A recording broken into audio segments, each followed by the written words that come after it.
Good morning, everyone, and welcome back to Sutta study here at MT Cloud Monastery.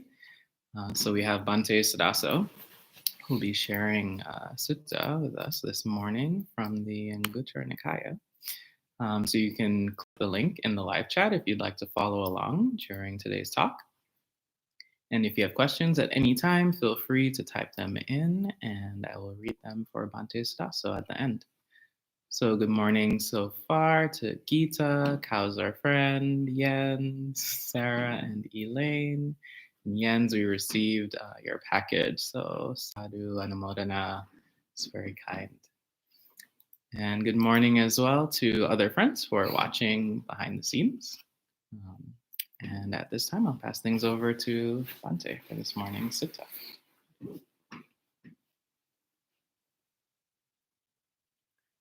Namo tassa bhagavato arahato samma sambuddhassa.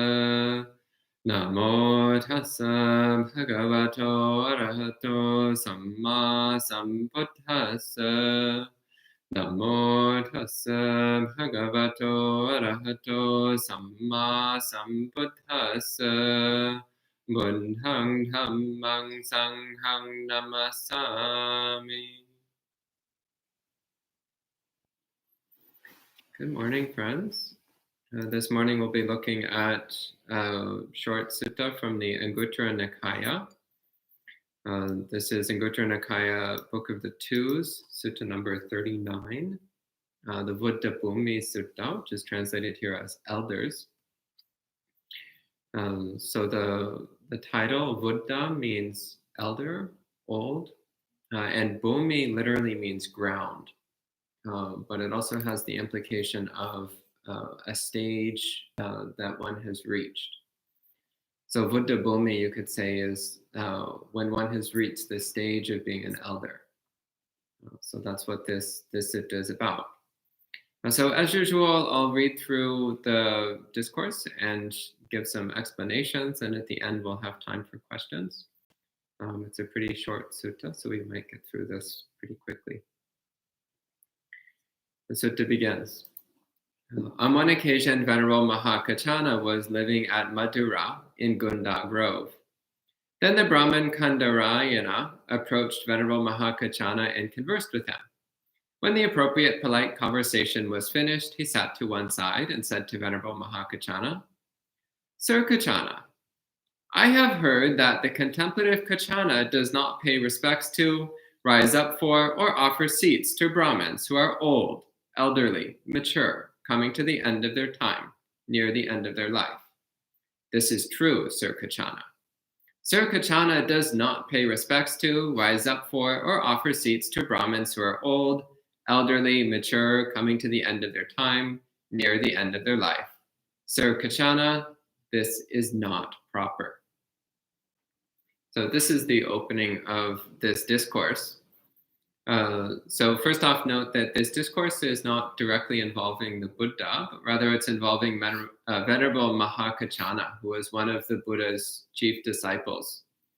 In particular, Mahakachana was known for his ability to expound in detail brief statements that the Buddha had made.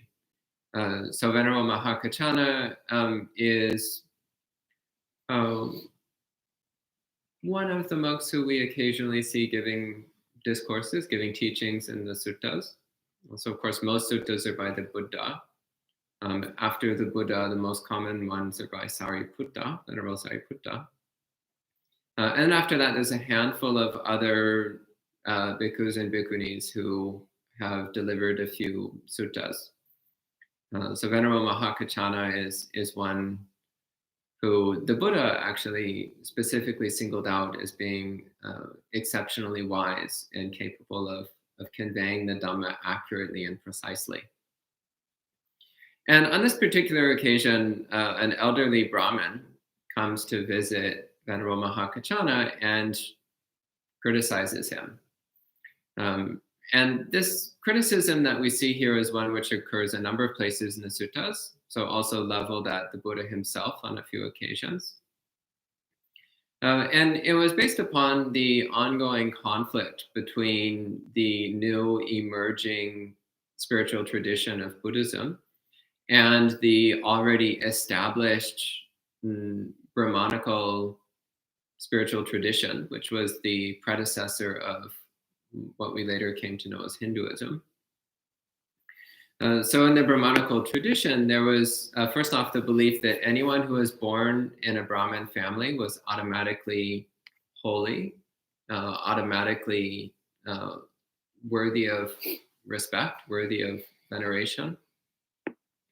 And that as they got older, then their status just continually increased. So an old Brahmin was considered the most respectable person in the world, the most respectable person that one could hope to encounter.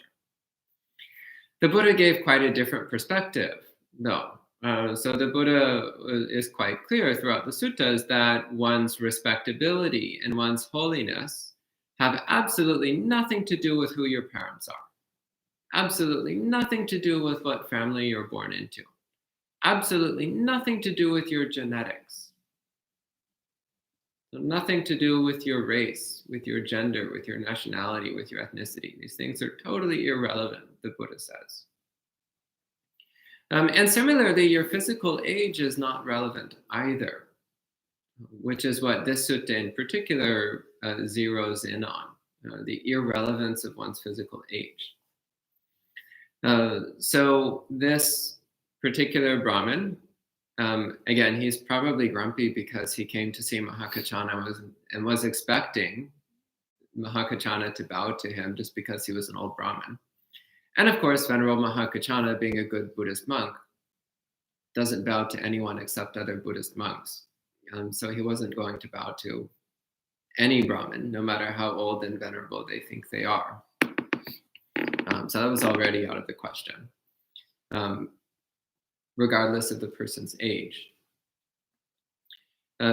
So then Venerable Mahakachana is presented with this teaching opportunity, this opportunity to explain to this Brahmin how the concept of senior is presented within the Buddhist teachings. So that seniority is not a function of one's age, but rather of something else. So Venerable Mahakachana replies. He says, Brahmin, the fortunate one, the knower, the seer, the worthy one, the rightly self-awakened one, that's the Buddha, has stated what classifies one as an elder and what classifies one as young. Brahmin, even if a person is 80, 90, or 100 years old, if they indulge in sensuality, live a sensual life, burn with the fever of sensuality, are devoured by sensual thoughts, and eagerly seek sensuality, then they are considered a fool, not senior. However, Brahmin, even if a person is young, dark-haired, youthful, near the beginning of their life, if they do not indulge in sensuality, do not live a sensual life, do not burn with the fever of sensuality, are not devoured by sensual thoughts, and do not eagerly seek sensuality, then they are considered a wise senior. So this is a very straightforward definition that's being given here. So first off, he says that even if somebody is old, if they're still obsessed with sensuality, then they're just an old fool. They're not a senior, they're not an elder. They're not somebody who can be considered respectable. And I particularly like this line of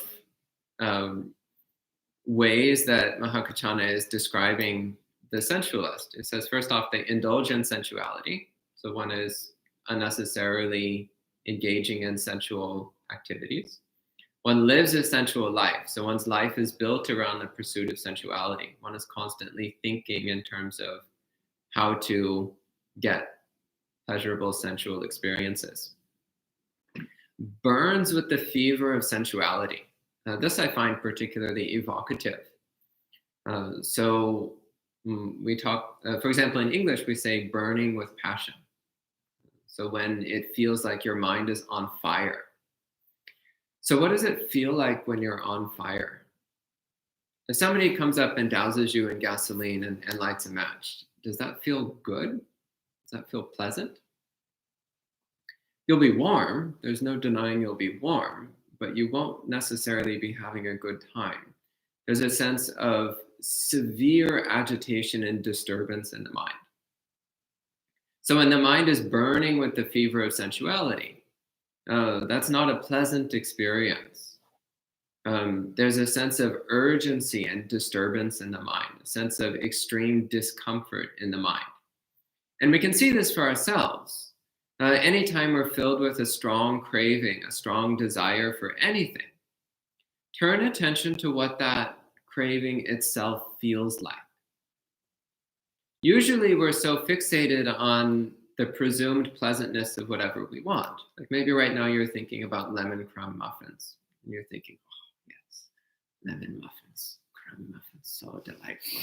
Yeah, so wonderful. Well, it's because we're fixating on the assumption that if we get a lemon crumb muffin, it's going to be delicious and pleasant and satisfying, which is not an unrealistic assumption, actually. But look at the actual state of mind, the feeling of that state of mind of craving something that you don't have, of desperately wanting to experience something that isn't going on right now. What's that feel like? And you'll realize that no matter how pleasant your imaginary future experience might turn out to be, the reality is that your current experience is one of extreme discomfort caused by craving. And the fastest way to eliminate that discomfort is not to get up from the Dhammatak and go to the kitchen and try to find some muffins. But rather, it's just to let go of the craving, to purge the craving from your mind. And in one moment, the discomfort vanishes. No muffins required. So burning with the fever of sensuality. This is one I've always found very evocative. Also, again, the word fever. If you've ever been really sick and you've had a high fever, again, you know it's not a pleasant experience. In fact, it tends to produce a kind of delirium in the mind, this kind of disturbed, agitated delirium, which is also the nature of a mind consumed by sensual desire. When we're filled with craving for sensuality, it's impossible to think straight. We can't think clearly. Our perceptions are warped and distorted. We're not experiencing the world accurately. We're not relating to the world as it actually is. We're not relating to the world from a place of wisdom. We're relating to the world from a place of extreme delusion. The next one, also very evocative. So devoured by sensual thoughts. This one's also lovely. I think of sensual thoughts as being these little monsters with huge fanged mouths who are just like biting and chewing all over you. Again, what does it feel like?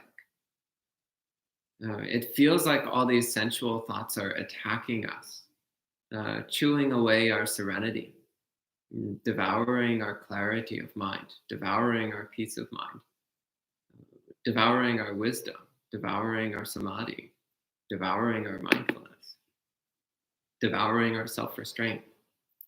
Again, it's not a pleasant experience. So I've never had the experience of being eaten alive by a horde of little monsters, but actually I have. Every time my mind has been overcome with sensual thoughts, that's exactly what it's like. Except we are producing those little devourers. We are the ones who are constantly generating them.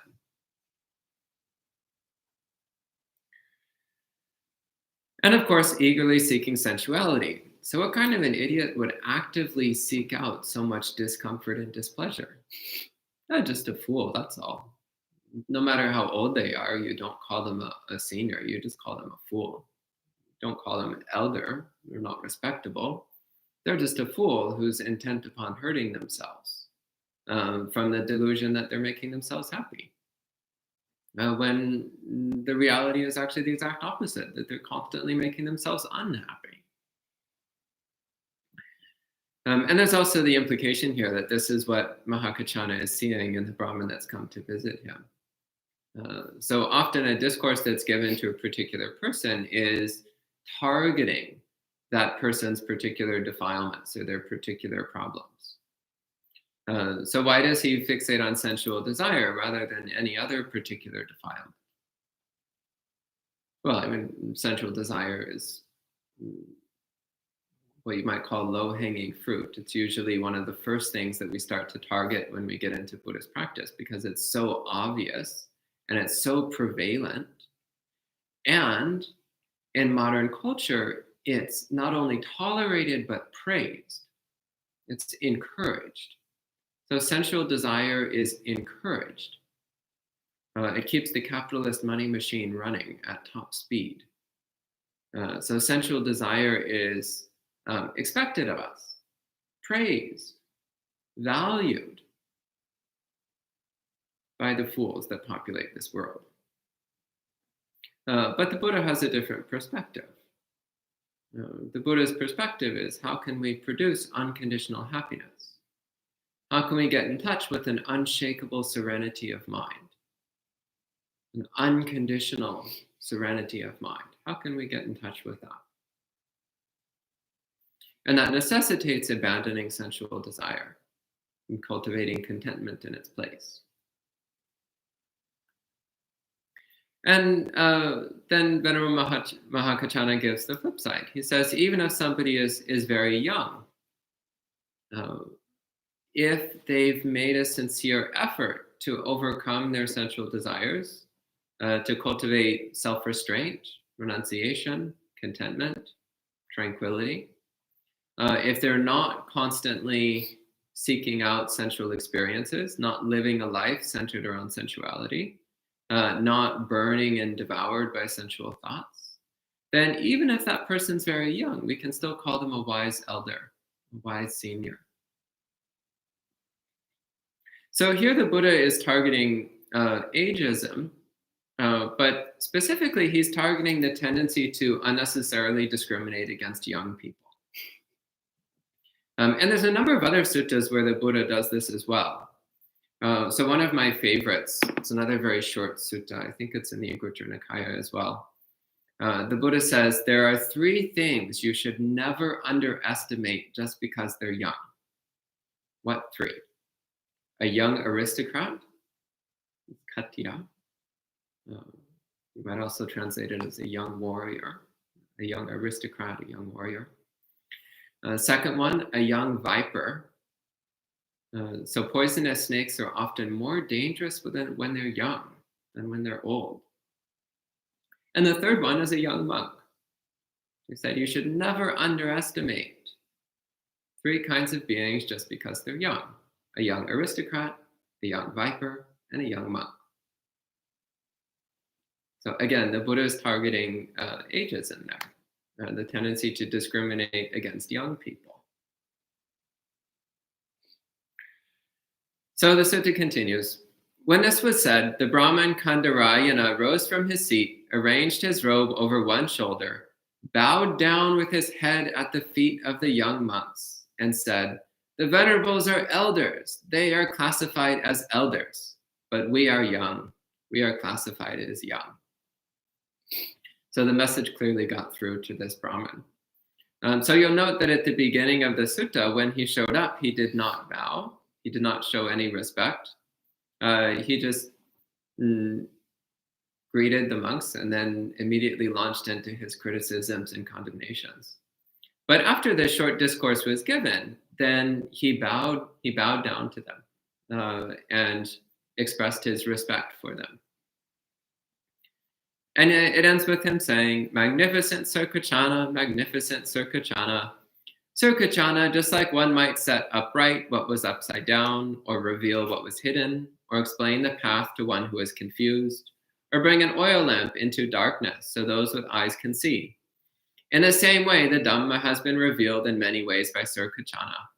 I go to the fortunate one for refuge, and to the Dhamma, and to the monastic community.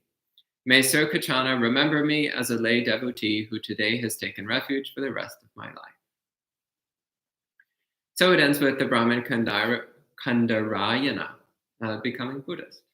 So taking the three refuges, the refuge in Buddha, Dhamma, and Sangha, and resolving to practice the Buddha's teachings for the rest of his life.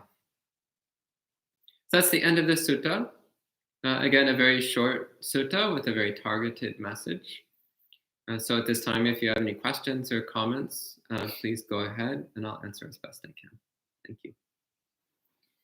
Thank you, Bhante. And welcome to some more friends joining in, including Michael and Edward. And Elaine says, I hope everyone is blessed with good health. More or less, I think. So right now, there's no questions on YouTube. But on Facebook, Angela is asking, is there a difference between craving and hunger? For example, I usually meditate first thing in the morning and find myself getting distracted by thoughts of breakfast. There is a difference between craving and hunger. So hunger is your body signaling that it's low on fuel or that it's missing certain nutrients, which is distinguishable from the mental experience of craving. So hunger, for example, is just recognizing the body needs food. It can even be a little more specific than that. For example, you might recognize the body needs more green vegetables, or the body is not getting enough carbohydrates, or the body is doesn't have enough water or whatever. So there's as you become more attuned to your body, you can start to get more precise in recognizing exactly what kind of hunger sensation is present. Craving is when you're like, oh, I really want the muffin. The muffin will bring happiness. Yes. So craving is that mind which is like, I really want a pleasant experience. What makes things a bit more complicated is that these often are mixed up together. So this is one of the reasons why food is often a central element of spiritual practice, is because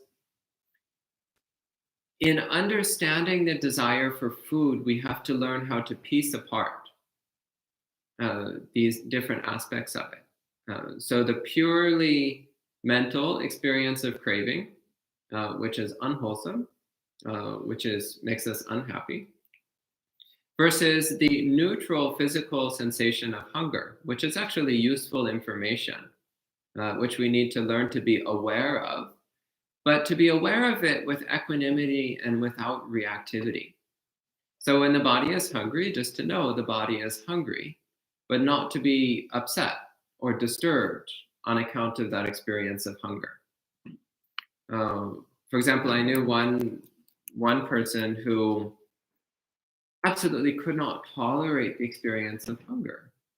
It was just so disturbing and upset to this person that whenever they started to feel even slightly hungry, they would go and eat something. But in monastic life, you just have to learn how to get used to the feeling of hunger because you're going to be feeling it very often. Since most monasteries have pretty tight restrictions around when you can eat. So much of the time, you just don't have the option of just going and eating something. So then you learn how to be aware of the body sensations of hunger and to be okay with it, to not be bothered by it. And you also learn how to distinguish between the mental experience of sensual desire versus the physical sensations that indicate some need by the body. Okay? Anything else? On YouTube, Gita says, Bhante, it sounds like this sermon took place in Madurai, South India, where there are many Hindu Brahmins. Your thoughts? That's quite possible. Although Buddhism was born in North India, it pretty quickly spread throughout the whole subcontinent and into neighboring areas. So I'm actually not particularly familiar with the different regions of India. My understanding is that the Brahmins, by the time of the Buddha, the Brahmins had already established a pretty solid foothold in the whole country. Well, it wasn't a country back then. It was a bunch of tiny nations. But throughout the whole subcontinent, they were present as a pretty stable fixture of people's lives. Not everybody followed the Brahmanical religion or Brahmanical traditions, but the Brahmins were everywhere. And they were already pretty well entrenched in the power structures of society. And Michael says, "Wonderful, Bhante. This speaks to the need for instant gratification, which leads only to the need for more instant gratification. Craving is icky, and I know it doesn't work. Yet I crave. Why? Because although old, I am young." I miss you, Michael. You're such a lovely person. Yeah, there's the first step of spiritual practice is recognizing just how messed up our mind is. So we have to be willing to acknowledge the problem before we can do anything about it. So you might think, oh, I see all this craving, but I'm not good at controlling it. But another way is, oh, how lovely, I'm actually aware of all this craving, and I'm aware that it's destructive, and I'm aware that it's something that's worth trying to do something about. And I'm aware that it's possible to do something about it. That's all a whole bundle of wisdom, which most people don't have. So also delight in that amount of wisdom that you have, because that wisdom then forms the foundation for further development on the path. It forms the foundation for self-restraint, the foundation for samadhi, the foundation for awakening ultimately. And Michael also said, "I practice denial. And if I deny myself what I crave, the craving passes. So we need a specific practice to use when craving arises. What do you suggest?" Well, that sounds more like self-restraint rather than denial. When I hear denial, I think of delusion. But it sounds to me like that's self-restraint. So the craving arises and you choose not to indulge in it. Well, that's actually one of the practices the Buddha recommends. So to practice self-restraint. So not indulging in our desires, but rather watching as they come and go. And as you watch them come and go, then you recognize that the desires are impermanent. Since they come and go, that means they aren't who you are. They don't define your true nature. And even the patterns change over time. So the cravings are not who you are. They're just temporary phenomena that arise and cease, that shift and change. So in this way, they start to lose their power over us. And also through the active cultivation of contentment. So actively cultivating contentment with this moment just as it is. Through cultivating mindfulness of the body. Then we can start to develop another source of happiness. And also through developing samadhi. So in many places in the suttas, the Buddha says that the way to overcome sensual desire is through developing strong samadhi. So practice samadhi. Really make a sincere, dedicated, ongoing effort in the development of samadhi. And your sensual desires will naturally diminish because you'll be starting to get in touch with a higher happiness. And Yen says, "Thank you, Bhante, and I'm glad the package arrived. Thank you to all the venerables for their teachings." And that seems to be it on YouTube. Angela, I mean, I think had, I'm not sure if you basically addressed it already earlier, but she had a follow-up question of like, how do we find the line between sensual desire and survival needs for food, comfort, intimacy, etc.? I think I answered that with food. Comfort and intimacy are a bit more challenging because those aren't physical needs. Those fit pretty much exclusively in the domain of mental desires, mental craving. They're not things that you need in order to survive. Again, there can be a little bit of blur in the case of comfort, so for example, if it's really cold, then you might think that getting warmer is for the sake of comfort, but it's also for the sake of survival. So you don't get hypothermia and freeze to death.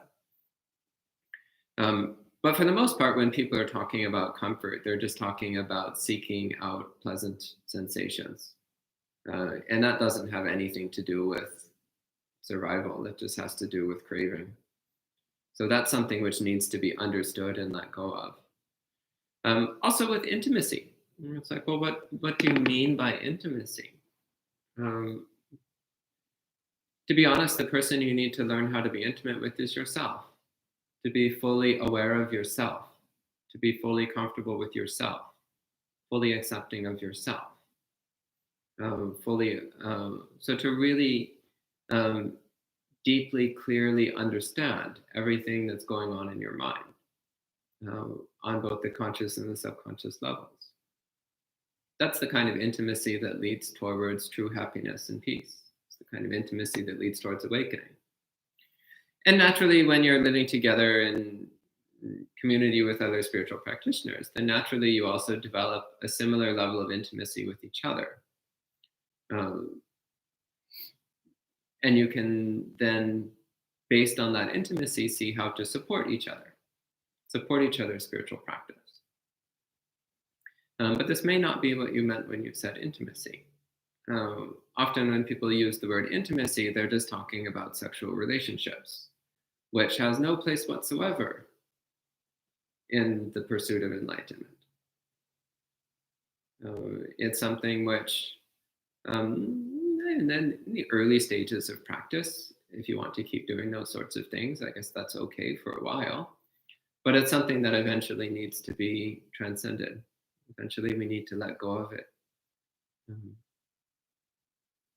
Maybe not in this life, maybe in your next life. But it is something that we need to recognize as obstructive, something that needs to be let go of. Anything else? Okay. Anything from the in-person audience?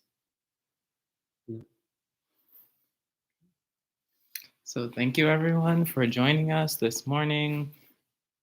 You can come back again this evening at 7:30 p.m. for some meditation and a Dhamma talk from Bhante Suddhaso once more. And then tomorrow we'll continue with Sutta study in the morning and then some more meditation in the evening, and the same on Friday. So Friday we'll have monk chat. So if you are too shy to ask questions this morning, you can make a note and save them for Friday evening. So thanks again, everyone, for joining. We can end with 3 sadhus. Sadhu, sadhu, sadhu. And enjoy the rest of your day.